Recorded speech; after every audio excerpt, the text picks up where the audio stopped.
Welcome to Cater Sports.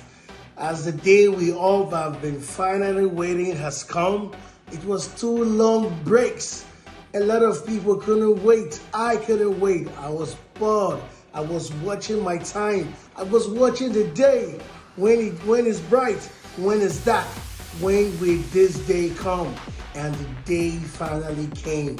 The first round kickoff of the quarterfinals between Croatia, Brazil, and Holland versus Argentina.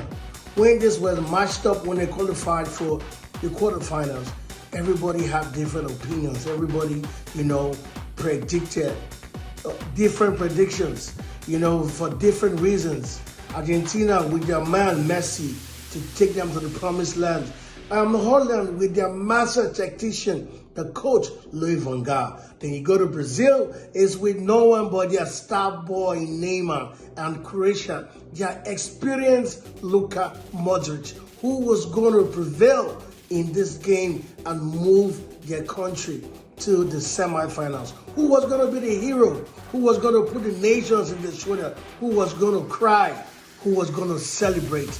It was definitely going to be a day of so much mixed emotions. And the day has come and it has gone. And everything happened just the way we anticipated it to happen. The drama, the suspense, the beauty, the passion, the pressure, everything but nothing more than a Hollywood classical movie. That's what happened today.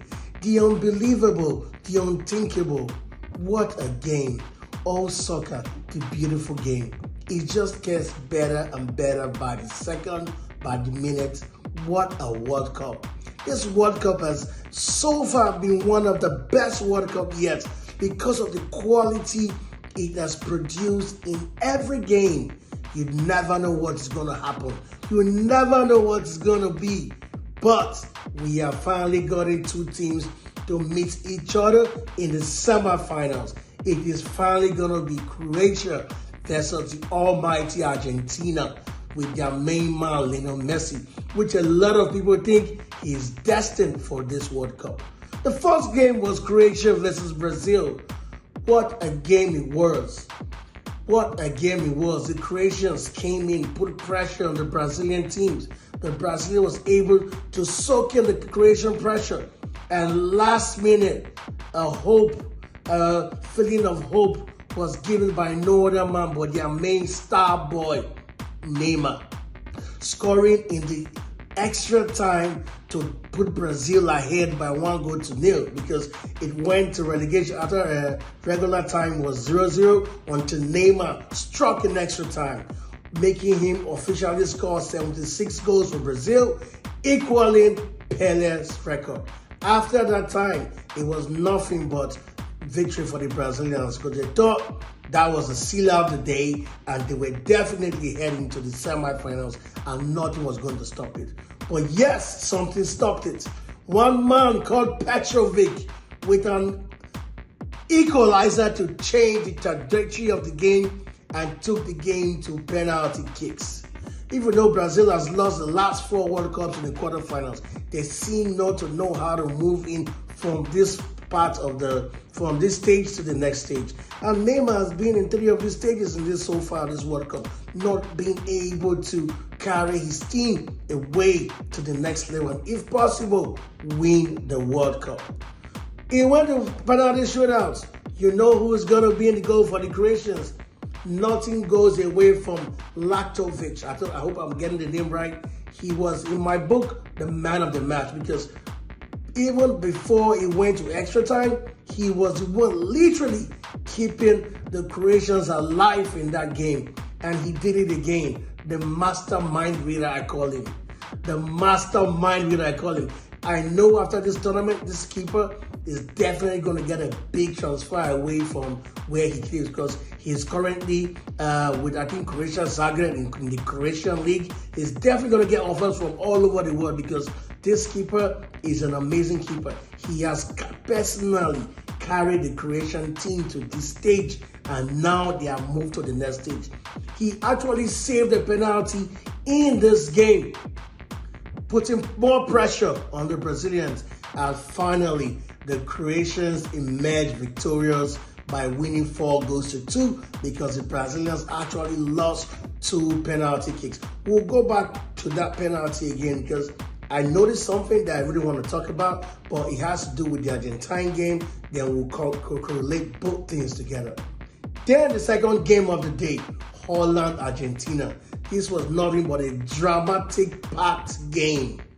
Nothing else but, how will I put it, how will I call it? A movie for a bestseller, or nothing else but a bestseller movie.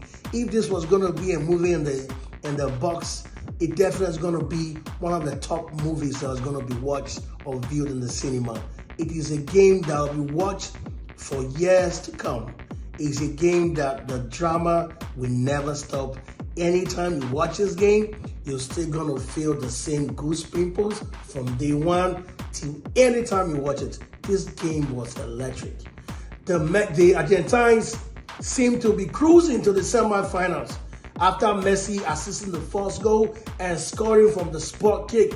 It was all Argentina at the time in that game, and it looked like Argentina was destined for the semifinals, and it was all over for the Dutch people. But you see, this is where Louis van Gaal comes into play. The master, I call him the master tactician.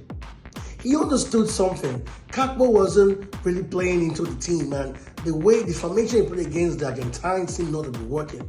He put out some people and brought in some very tall strikers because he realized the Dutch people were naturally bigger and taller than the Argentines. Then he brought in Wakehorst. I'm sorry if I'm not getting the name right, but you know who I'm talking about. Wakehorst, the guy that scored 2 goals, came in from the bench and scored 2 goals. The Dutch people changed their formation and started playing long balls. That was because they realized they were not getting the balls on the ground like they used to. So they decided to take long balls because they were actually taller than the Argentines. And it worked. It worked. The Dutch team actually came from 2-goal down to equalize to 2-2 in a dramatic way in the very last minute of extra time. Washcott scored his 2nd goal. What a game. Now, the Argentines were now beginning to think, is this going to happen? Messi as well. Am I really destined for this cup? The game changed and the Dutch started putting pressure. But the pressure was not enough till he went to the spot kick. When he finally went to the spot kick, he was now faced with 2 keepers. And the Argentines emerged victorious by beating Holland, the Netherlands, by 4-3 in the shootout. The hero of the night was no one else but Martinez, saving 2 spot kicks, putting pressure on the Dutch people as they lost the shootout to Argentina. What a game this was. Coming down from 2 goals down to equalize to 2-2. The Dutch players played their heart out. They played everything they got, but they finally lost to the Argentines, giving Messi's dream alive. Dream alive to win the World Cup.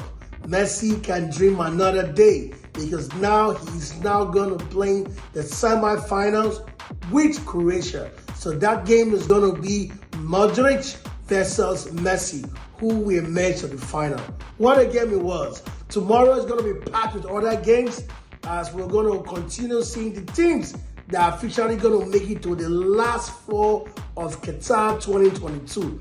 What a World Cup Qatar has been, full of drama, so interesting. We can't wait till the next day. I ask myself now, like, if this World Cup is over, what am I really going to do? Because it has been so dramatic and so interesting that you really want this World Cup to keep on going on all the time. That has been the beauty of Qatar 2022. It has been amazing to watch these games. It's been amazing to see the quality of the games that have been played. What a World Cup. What a World Cup. What a World Cup.